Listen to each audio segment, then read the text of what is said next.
এনেকুৱা কি ইভেন্ট আছিলে যি আমাৰ কুইট ইণ্ডিয়া মুভমেণ্টক লিড কৰিছিলে তো এনেকুৱা ধৰণৰ কুৱেশ্যনবিলাক অকল প্ৰিলিমছতে নাহে কেতিয়াবা women participation in Quit India movement বুলিও কেতিয়াবা আপোনালোকৰ আহিব পাৰে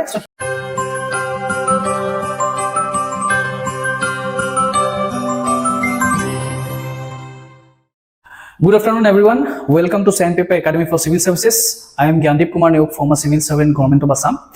আজি অসম বিপ্লৱৰ এপিসোড 4 টো আপোনালোকৰ ওচৰত লৈ আহিছো কুইট ইণ্ডিয়া মুভমেণ্টত আমাৰ নেশ্যনেল পৰ্যায়ত কেনেকৈ ধৰণে ইভেন্টছ বিলাক হৈছিল আৰু অসমত তাৰ কি প্ৰভাৱ পৰিছিল সেইটো বিষয়ে আমি ডিসকাশন কৰিম সো আপোনালোকে অলৰেডি মোৰ তিনটা পাৰ্ট গৈছে partition of Bengal non cooperation movement civil disobedience movement আৰু অসমৰ লগত ৰিলেট কৰি পেলাই কেনেকুৱা ধৰণৰ ইভেন্ট বিলাকে আমাৰ ৰাজ্যত কেনেদৰে আমি সেই আন্দোলনখিনি চলাই গৈছিলো তাৰ ওপৰত মই বিস্তৃতভাৱে আপোনালোকৰ আগত বিৱৰণ দিছো আজি কুইট ইণ্ডিয়া মুভমেণ্টটো আপোনালোকৰ ওচৰত লৈ আহিম আৰম্ভ কৰাৰ আগতে মই আপোনালোকক ক'ব বিচাৰিছো যে আমাৰ যিসকল লোকে অলৰেডি বা যিসকল এসপাইৰেন্টে ফাউন্ডেশনৰ কাৰণে প্ৰিপাৰেচন কৰিম বুলি ভাবিছে বা নতুনকৈ প্ৰিপাৰেচন কৰিম বুলি ভাবিছে তেওঁলোকে জয়েন কৰিব পাৰে আমাৰ ডিসেম্বৰ বেচত জানুৱাৰী বেচৰ এনৰোলমেন্টটো অলৰেডি ষ্টাৰ্ট হৈ গৈছে তেনেদৰে যিসকলে বাৰে বাৰে এপিএসসি পৰীক্ষা দি আছে প্ৰিলিমছ বা মেইনছ যিকোনো কাৰণত তেখেতসকলৰ অসুবিধাৰ সৃষ্টি হয় বা তেখেতসকলে উত্তীৰ্ণ হ'বৰ কাৰণে অলপ অসুবিধা পাই আছে তেওঁলোকৰ কাৰণে ৰিবুট বুলি এটা স্পেচিয়েলাইজ বেচ আছে দুইটা বেচে আমি প্ৰপাৰ মেন্টৰশিপ আৰু গাইডেন্সৰ আন্ডাৰত ৰাখিছো 1:1 মেন্টৰশিপ আৰু যদি আপোনালোকে লাষ্ট ইয়াৰৰ এচিভমেন্ট খিনি চাই আপোনালোকে দেখা পাব কি APS-C 2024 to out of 100 question 72 কোৱেশ্চনছ আমাৰ যিখিনি ক্লাছ লেকচাৰছ ক্লাছ নোটছ বা যিখিনি আমাৰ ভেলুৱেটেড মেটেৰিয়েলছ আছে বা শৰ্ট মডুলছ আছে গুটেখিনি পৰা আমি কভাৰ কৰিবলৈ সক্ষম হৈছো ঠিক তেনে ধৰণৰ মেইনছৰ যিখিনি পাৰফৰমেন্স আছে সেইখিনি যথেষ্ট ধৰণেৰে স্যাটিসফাইড হয় আৰু আপোনালোকে ইয়াৰ পৰা এই ষ্টেটিক্স খিনি বেচিছত আপোনালোকে এটা সিদ্ধান্ত যদি গ্ৰহণ কৰে তেতিয়াহলে আমাৰ এই তলত দিয়া নাম্বাৰ কেইটাত যোগাযোগ কৰি পেলাই আপোনালোকে আমাৰ ইয়াতে এনৰোলমেন্ট কৰিব পাৰিব একেবাৰে নতুন এটা বেচ যেটো বছৰত কেৱল এটা বেচ আমাৰ লঞ্চ হয় অক্ষয় বেচ মিনিমাম ক্ৰাইটেৰিয়া যিসকলে এবাৰ হলেও প্ৰিলিমছ পাস কৰিছে তেওঁলোকৰ কাৰণে ওপেন অলৰেডি ৰেজিষ্ট্ৰেচন চলি আছে 18 ডিসেম্বৰৰ পৰা ৰেজিষ্ট্ৰেচন ষ্টাৰ্ট হৈছে এটা ৰেজিষ্ট্ৰেচন শব্দটো থাকি গৈছে registration of batch starts from 18 December already হৈ আছে আৰু ইয়াতে আপোনালোকক অলপ এডভান্স হিচাপে মেইনছ কেনেকৈ প্ৰিপাৰেচন কৰিব লাগে আৰু প্ৰিলিমছৰ কিছু যিখিনি ডাউট আছে সেইখিনি সলভ কৰি পেলাই যাতে আপুনি মিনিমাল এটেম্পত উত্তীৰ্ণ হ'ব পাৰে সেইখিনি ওপৰত এই বেচটো লৈ অহা গৈছে এই বেচটো এনৰোল কৰিবৰ কাৰণে আপোনালোকে তলত দিয়া নাম্বাৰ কেইটাত যোগাযোগ কৰিব পাৰে সো এতিয়া আমি দেৰি নকৰি আগবাঢ়ো কুইট ইণ্ডিয়া মুভমেণ্টৰ পিনে এতিয়া 1942 চনৰ 8 আগষ্টত ফাইনালি আমাৰ কুইট ইণ্ডিয়া মুভমেণ্টটো লঞ্চ কৰা গ'ল এটা মাছ সিভিল ডিসঅবিডিয়েন্স মুভমেণ্ট আছিল সমাজৰ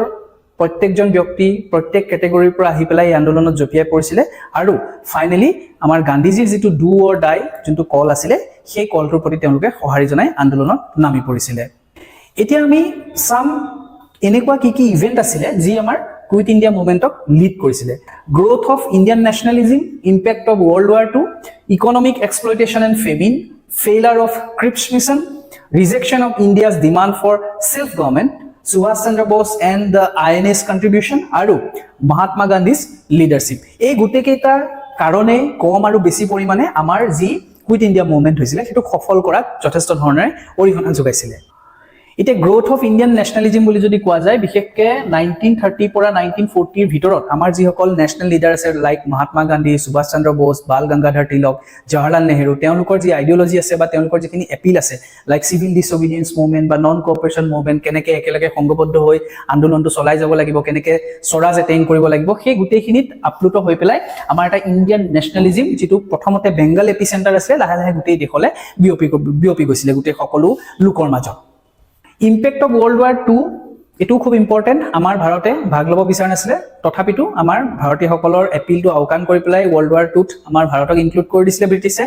আৰু ইকোনমিক এক্সপ্লয়টেশন এণ্ড ফেমিন বুলি যদি কয় আপোনালোকে চাব এখন ওয়াৰৰ পিছত জেনেৰেলি কি হৈ যায় সেই অঞ্চলৰ ইকোনমিক অৱস্থাটো যথেষ্ট বেয়া হৈ যায় আমাৰ দেশৰ ইকোনমিক এক্সপ্লয়টেশন হৈছিলে ব্ৰিটিছেটো ৰ মেটেৰিয়েলছ লৈ গৈ আছিল প্লাস যুদ্ধত ভাগ লোৱাৰ পিছত আমাৰ ৰিসোৰ্সেছ বিলাকো যথেষ্ট ধৰণে নষ্ট হৈছিল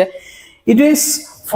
followed by a famine আৰু famine plus economic exploitation আমাৰ গোটেই দেশখনক জোৰলা কৰি দিছিল দেন আই গল ফেইলাৰ অফ ক্ৰিপছ মিছন 1942 চনত ব্ৰিটিছ চৰকাৰে পঠাইছিল ব্ৰিটিছ গভৰ্ণমেণ্টে পঠাইছিল যদিও ইনি ডমিনিয়ন ষ্টেটাছ দিব বুলি কৈছিল কিন্তু সেলফ ৰুল বা স্বৰাজটো মানি লোৱা নহব বুলি কৈছিল তাতে আমাৰ এটা ডিসেনশন সৃষ্টি হৈছিল আমাৰ লোকসকলৰ মাজত হেতু এটা ৰিজন বুলি ক'ব পাৰি নেক্সট পইণ্টটো হ'ল rejection of India's demand for self government similar Cripps মিছনে সেলফ ৰুলটো দিয়াত বা স্বৰাজ দিয়াত ইমিডিয়েটলি আমাৰ ভাৰতীয়সকলক সেলফ ৰুল দিয়াত যেটো বাধা প্ৰয়োগ কৰিলে বা ৰিজেকশন দেখালে বা আউকান কৰিলে হেতুৰ ফলত কি হৈ গল আমাৰ ভাৰতীয়সকলে সেইখিনি সময়ত এই আন্দোলনটোত জপিয়াই পৰিবৰ কাৰণে আৰু যথেষ্ট ধৰণে প্ৰস্তুত হৈ গল তেনে ধৰণে সুভাষ চন্দ্ৰ বোস আৰু আইএনএৰ কন্ট্ৰিবিউশন এই ক্ষেত্ৰত লেখত ল'বলগীয়া সুভাষ চন্দ্ৰ বোস আৰু ইণ্ডিয়ান নেশ্যনেল আৰ্মিয়ে বাহিৰৰ যি শক্তি আছে বা বাহিৰৰ দেশৰ লগত মিত্ৰতা কৰি পেলাই ভাৰতৰ ইন্ডিপেন্ডেন্সৰ কাৰণে তেখেতে ইমানখিনি জুজ কৰিলে আৰু ইমানখিনি তেওঁ নিজৰ ব্যক্তিগতভাৱে স্যাক্ৰিফাইস কৰিলে তেওঁৰ যিসকল কেডাৰ্ছ আছিল বিভিন্ন সময়ত তেওঁলোককো ডিটেনশন কৰা গল ফলশ্ৰুতিত এই গোটেইখিনি কথা এই গোটেই স্যাক্ৰিফাইসখিনিৰ কথা আমাৰ গোটেই ভাৰতৰ মানুহসকলে ৰিয়েলাইজ কৰিলে আৰু এইখিনিও তেওঁলোকক বুষ্ট কৰিলে কি তেওঁলোকে সক্ৰিয়ভাৱে আৰু এই আন্দোলনটোত নামি পৰিব লাগে শেষত আমাৰ মহাত্মা গান্ধীৰ যেটো লিডাৰশিপ আছিল অহিংসভাৱে আন্দোলন কৰি যাব লাগে ভাৰত স্বাধীন কৰিব লাগে সেই গোটেই বাণীটোৱে গোটেই আমাৰ দেশৰ ইউথসকলক বিশেষকৈ আৰু বিভিন্ন প্ৰান্তৰ মানুহসকলক আকৰ্ষিত কৰিছিল আৰু সকলোৱে একেলগ হৈ পেলাই একগোট হৈ পেলাই আমাৰ ভাৰত ছাড়ো আন্দোলন বা কুইট ইণ্ডিয়া মুভমেন্টত অংশগ্ৰহণ কৰিছিল এতিয়া এই কুইট ইণ্ডিয়া মুভমেন্টটো স্প্ৰেড কেনেকৈ হৈছিল যদি আপুনি কেটেগৰাইজ কৰি পেলাই চাই তেতিয়াহলে আপুনি গম পাব spread of quit India movement বুলি যদি কয় চাৰিটা ভাগত ভগাব পাৰি underground activities parallel government non-violent protest আৰু attack on British authorities so গটিকে এই চাৰিটা ভাগত ক্যাটেগৰাইজ কৰি প্লাই কুইট ইণ্ডিয়া মুভমেন্টটো আমাৰ দেশৰ বিভিন্ন ঠাইত সঞ্চালিত হৈছিল অসমত এই কুইট ইণ্ডিয়া মুভমেন্টটো ইনিশিয়ালি আৰম্ভ হৈছিল এটা নন ভায়োলেন্স অৱস্থাৰে বা অহিংসভাৱে আমাৰ আৰম্ভ হৈছিল কিন্তু বিভিন্ন ঠাইত আন্ডাৰগ্ৰাউণ্ড এক্টিভিটিজ বা ৰিভলিউশনাৰী এক্টিভিটিজ হোৱাও দেখা যায় বিশেষকৈ বৰপেটাত যদি চাই এজিটেটিং যেটো ক্ৰাউড আছিল তেওঁলোকে যি মৌজাদাৰ আছিল আৰু তেওঁলোকৰ লগত যি ল্যান্ড ৰেভিনিউ কৰ্মচাৰী আছিল তেওঁলোকৰ বহুত দিনীয়া এট্ৰচিটিৰ বাবে তেওঁলোকৰ যি ঘৰবাৰী আছিল সেইখিনি নষ্ট কৰি দিছিল ঠিক তেনেদৰে সৰবুগত আন্ডাৰ কনষ্ট্ৰাকচন যোনটো এৰোড্ৰম আছিল ব্ৰিটিছ অথৰিটি হেতু ডেষ্ট্ৰয় কৰি দিয়া হৈছিল ঠিক তেনেদৰে বহু এনেকুৱা ঠাই আছে য'ত ৰেলৱে ট্ৰেক বিলাক উৎখাত কৰি দিয়া গৈছিল যাতে যোনবিলাক ৰেলৰ মুভমেন্ট ব্ৰিটিছ অথৰিটি প্ৰপাৰলি হ'ব নোৱাৰে আপুনি যদি চাই কামৰূপ তেনেকে পানীখাইতি ৰঙিয়া হবিবগঞ্জ এনেকুৱা বহুতো অঞ্চল আছিল য'ত আন্দোলনকাৰীসকলে বিশেষকৈ ৰিভলিউশনাৰী এক্টিভিষ্টসকলে কি কৰিছিলে ৰেল লাইনবোৰ নিজৰ ঠাইৰ পৰা উচ্ছেদ কৰি দিছিলে সিমিলাৰলি শহীদ কুশল কোঁৱৰ বুলি আমি তেখেতৰ বিষয়টো যথেষ্ট পঢ়িছোৱে তেওঁ সৰু পথাৰৰ ট্ৰেইন ৰিয়েলমেন্ট ইনচিডেন্টৰ কাৰণে দোষী সাব্যস্ত কৰি পেলাই তেওঁ ফাঁচীকাটত ওলমাই দিয়া গৈছিলে ঠিক তেনেদৰে অসমৰ বিভিন্ন ঠাইত নৰ্থ লখিমপুৰ বিহপুৰীয়া হওক গহপুৰ হওক বিভিন্ন অঞ্চলত আমাৰ যথেষ্ট লোক ৰাজপথলৈ ওলাই আহিছিলে আন্দোলন কৰি আৰু তেওঁলোকৰ ওপৰত বৰবৰে ব্ৰিটিছে লাঠি চাৰ্জ কৰি পেলাই নিৰ্যাতন চলাইছিল ইয়াতে খুব ইম্পৰ্টেন্ট হৈ পৰে আমাৰ ওমেনৰ বা মহিলাৰ যি পাৰ্টিসিপেশন আছিল কুইট ইণ্ডিয়া মুভমেন্টত হেতু যথেষ্ট গুৰুত্বপূৰ্ণ হৈ পৰে আপোনালোকে যদি চাই the quit India resolution adopted by the all India Congress committee generated a wide spread excitement all across the country আৰু অসমত within a week of the declaration of quit India resolution all prominent Congress leader like Mohammad Tayebullah যিজন আসাম প্ৰদেশ কংগ্ৰেছ কমিটিৰ chairman আছিল তেখেতসকলক detain কৰা গৈছিল বা arrest কৰা গৈছিল সিমিলাৰলি গোপীনাথ বৰদলৈ আৰু সিদ্ধিনাথ শৰ্মা তেওঁলোকক ধুবুৰীত এৰেষ্ট কৰা গৈছিল while returning from all India Congress Committee meeting Pitambar দেৱ গোস্বামী আৰু এটা আপোনালোকে গম পাব কি ৰিলিজিয়াছ ইনষ্টিটিউচনৰ হেড সকলেও এই আন্দোলনত যোগদান কৰিছিল পিতাম্বৰ দেৱ গোস্বামী দা সত্ৰাধিকাৰ অফ দা গড়মূৰ সত্ৰ আৰু তেওঁৰ deputy Krishnadev Goswami they were also detained for openly supporting and participating in the Quit India movement so আমি গম পালো কি prominent leaders আছিল লগত আমাৰ ৰিলিজিয়াছ হেডছ সকল এই আন্দোলনত জপিয়াই পৰিছিল তাৰ লগত আমাৰ women আৰু ষ্টুডেন্টসও একেলগে জড়িত হৈ পৰিছিল আমি নেক্সট পেজখনলৈ যাওঁ এটা অফিচিয়েল ৰেকৰ্ড ওলাইছিল কি আমাৰ টেলিগ্ৰাফ সাৰ্ভিস বা আমাৰ ৰেলৱে লাইনছ বিলাক ডিৰেল কৰি দিয়া গৈছিল বিশেষকৈ আসাম ভেলী ডিস্ট্ৰিক্ট বিলাকত পাৰ্টিকুলাৰলি কামৰূপ নগাঁও দৰং শিৱসাগৰ আৰু সেইখিনি অঞ্চলত ব্ৰিটিছৰ যেটো কমিউনিকেশ্যন মোড আছিল আপোনাৰ আন্দোলন কন্ট্ৰোল কৰিব লাগে হোক বা ইসেনশিয়াল সামগ্ৰীৰ অনানিয়া কৰিব লাগে হোক এই গোটেই লিংক বিলাক বন্ধ কৰি দিয়া গৈছিল A protest day at Palasbari against the government action led to the death of student leader Madan Chandra Burman and another man Returam Boro before the armed bayonets. মানে অস্ত্ৰধাৰী ব্ৰিটিছ প্ৰশাসনৰ সন্মুখত দুজনে প্ৰাণাহুতি দিছিল দুজন শহীদ হৈছিল সেই সময়ত পলাশবাৰী অঞ্চলত আপোনাৰ মদন চন্দ্ৰ বৰ্মন আৰু এজন ৰেতুৰাম বড়ো এটা খুব দুখজনক আৰু এটা ইনসিডেন্ট ঘটিছিল ঢেকিয়াজুলিত 20 ছেপ্টেম্বৰত কমলাকান্ত দাসে প্ৰায় 5000 মানুহ লৈ গৈছিল আমাৰ কংগ্ৰেছৰ যি ফ্লেগ আছিলে সেইখন হইষ্ট কৰিব খুজিছিলে ক'ত পুলিচ ষ্টেচনত আৰু পুলিচৰ ফায়াৰিঙত বা গুলিবিদ্ধ হৈ পেলাই সেইখিনি সময়ত তাতে অন দা স্পট 8জন লোকৰ মৃত্যু হৈছিলে সিমিলাৰ আন এটা ইনসিডেন্ট হৈছিলে পুলিচ এট্ৰচিটিৰ গহপুৰত য'ত কনকলতা বৰুৱা 18 বছৰ বয়সৰ এগৰাকী নাৰী আছিলে তেওঁ 5000 লোকক আগুৱাই লৈ গৈছিলে চাৰি দুৱাৰৰ পৰা কংগ্ৰেছ ফ্লেগ হইষ্ট কৰিবৰ কাৰণে তেখেতকো গুলিবিদ্ধ কৰি নিহত কৰা হৈছিলে Mukunda Kakati and Hemkanta Barua later died of the serious injuries তেওঁলোকেও পাৰ্টিচিপেট কৰিছিলে গহপুৰত সিমিলাৰলি উইথ কনকলতা বৰুৱা তাৰ ফলত তেওঁলোকে ঠিতাতে নহয় কিছু সময়ৰ পিছত তেওঁলোকেও মৃত্যুবৰণ কৰিছিলে মই আকৌ এবাৰ এটো ৰিপিট কৰি দিছো Kushal Konwar secretary of the local Congress committee at Sarupathar তেওঁক 15 জুন 1943 সৰুপথাৰ ট্ৰেইন ৰিৰেলমেন্ট ইনসিডেন্টত দোষী সাব্যস্ত কৰি পেলাই তেওঁক ফাঁসী কাঠত ওলমাই দিয়া গৈছিলে লগত তেওঁৰ যিজন কো-একিউজ আছিলে তেওঁ 10 বছৰ এটা ইমপ্ৰিজনমেন্ট পাইছিলে ঠিক তেনেদৰে মেনি প্লেসেছত বহু ঠাইত অসমৰ বিভিন্ন ঠাইত বহু যথেষ্ট সংখ্যক মহিলাই ওমেনে লিড কৰিছিলে প্ৰটেষ্ট বিলাক আৰু either lost their lives or sustained serious injuries মানে তেওঁলোকে আহত হৈছিলে বা তেওঁলোক পুলিচৰ এট্ৰচিটিত নিহত হৈছিলে among the women leaders Sarala Bala Dev Snehalata Devi of Sylhet were the most active so এনেকুৱা ধৰণৰ কোৱেশ্চন বিলাক অকল প্ৰিলিমছতে নাহে কেতিয়াবা women participation in Quit India movement বুলিও কেতিয়াবা আপোনালোকৰ আহিব পাৰে সো সেইখিনি কাৰণে আপোনালোকে এই বস্তুবিলাক নোট কৰি যাব লাগে খুব ইম্পৰ্টেন্ট কিছু সকল লোক আছিলে খুব তেওঁলোকে আন্ডাৰগ্ৰাউণ্ড এক্টিভিটিজ কৰা বুলি কয় ৰিভলিউশনাৰী এক্টিভিটিজ লগত জড়িত হৈ পৰিছিলে যি আমাৰ যি স্বাধীনতা আন্দোলন আছিলে যি ভাৰত চৰো আন্দোলন আছিলে সেই আন্দোলনত যথেষ্ট সক্ৰিয়তা আনি দিছিলে সাদিক আলী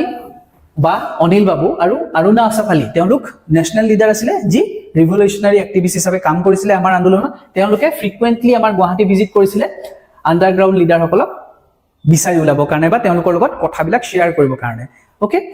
হেমচন্দ্ৰ বৰুৱা of Guwahati তেওঁ লিয়াজনিং অফিচাৰ আছিলে তাৰ মানে আমাৰ অসমৰ যিসকল ৰিভলিউশনাৰী এক্টিভিষ্ট আছে আৰু নেশ্যনেল যিসকল ৰিভলিউশনাৰী এক্টিভিষ্ট আছে তেওঁলোকৰ মাজত সম্পৰ্ক স্থাপন কৰাত গুৰুত্বপূৰ্ণ ভূমিকা কোনে লৈছিলে হেমচন্দ্ৰ বৰুৱা দেৱে লৈছিলে ঠিক তেনেদৰে prominent underground leaders included Mahendranath Hazarika and Lakshmi Prasad Goswami of Nagaon Jyoti Prasad Agarwala গহন চন্দ্ৰ Goswami of Tezpur and Shankar Chandra Barua of Golaghat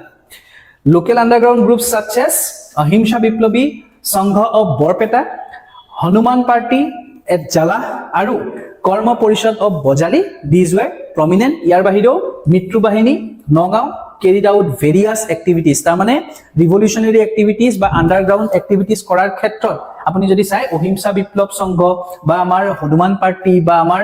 Mitru Bahini ba কৰ্ম পৰিষদ এই কেইটাই অতি গুৰুত্বপূৰ্ণ ভূমিকা পালন কৰিছিলে কিছুসকল লোক একগোট হৈ পেলাই জয়েন কৰিছিলে এই বিপ্লবী সংগঠনসমূহত আৰু তেওঁলোকে এই সংগ্ৰামী সত্তা এই অনুষ্ঠানৰ জৰিয়তে চলাই গৈছিল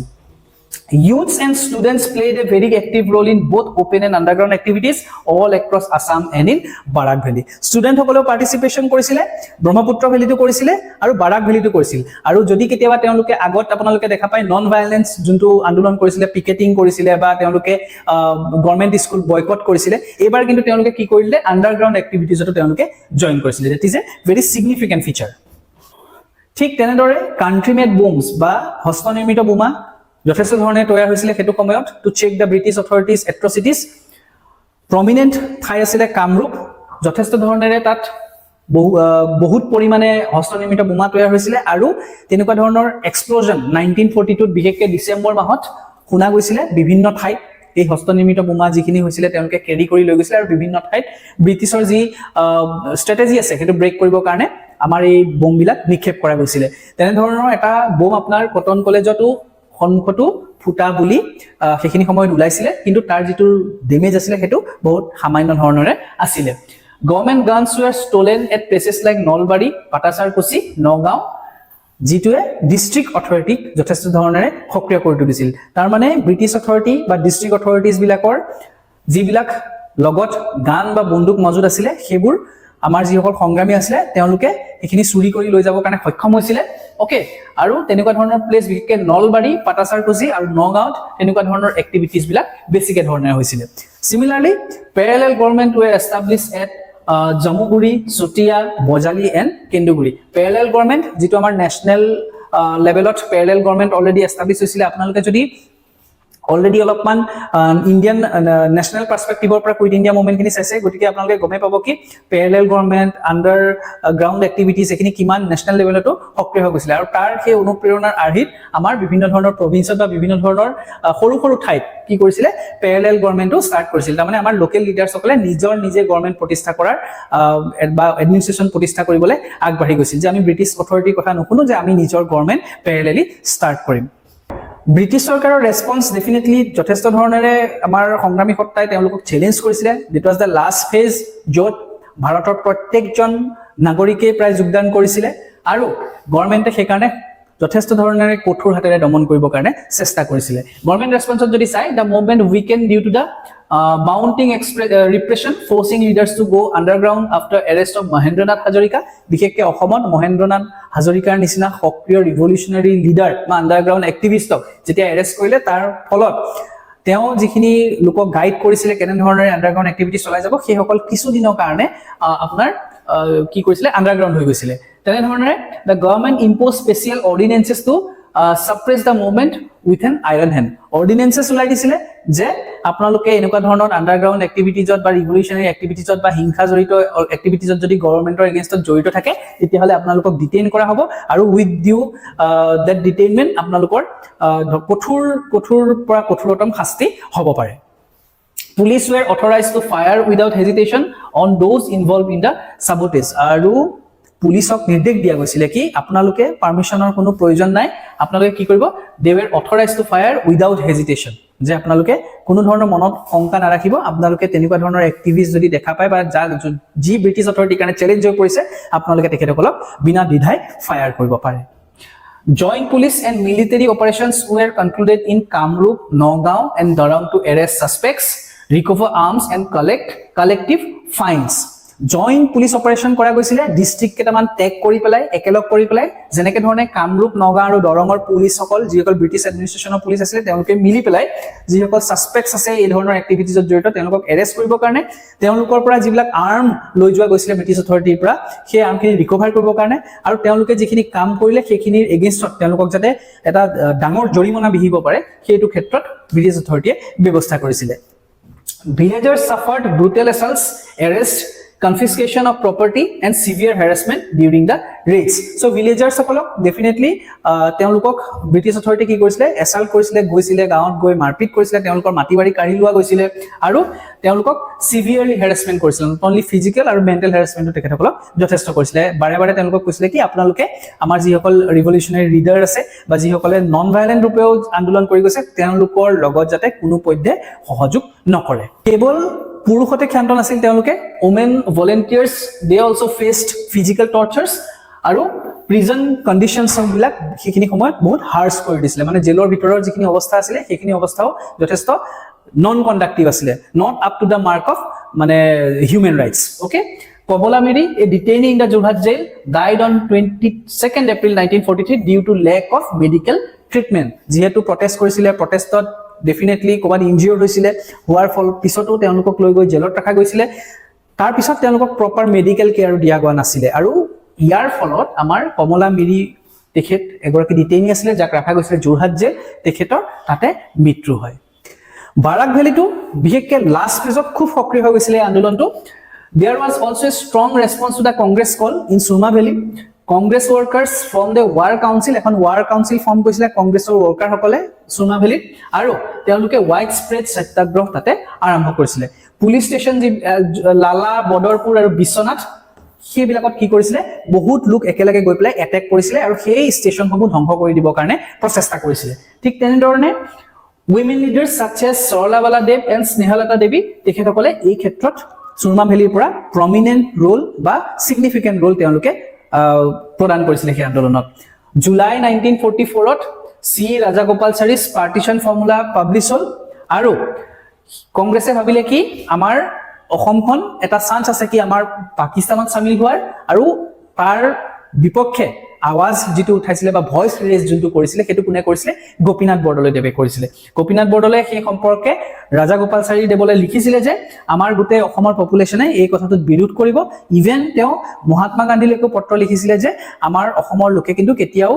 পাকিস্তানৰ লগত আমাৰ চামিল হ'ব নোখোজো, আমি ভাৰতৰ অনবদ্য অংগ হৈ থাকিম আৰু এই ক্ষেত্ৰত আমাৰ গোপীনাথ বৰদলৈদেৱৰ ৰোলটো বিৰাট ইম্পৰ্টেণ্ট হয়, বিৰাট সিগনিফিকেন্ট হয়। সো আজি ইমানখিনি আছিলে। মই আকৌ এপিসোড 5 লৈ আহিম আপোনালোকৰ ওচৰত। আমাৰ শৰ্ট মডুল বিলাকো চলি আছে, আনসাৰ ৰাইটিং সিৰিজ, টেষ্ট সিৰিজ প্লাস আমাৰ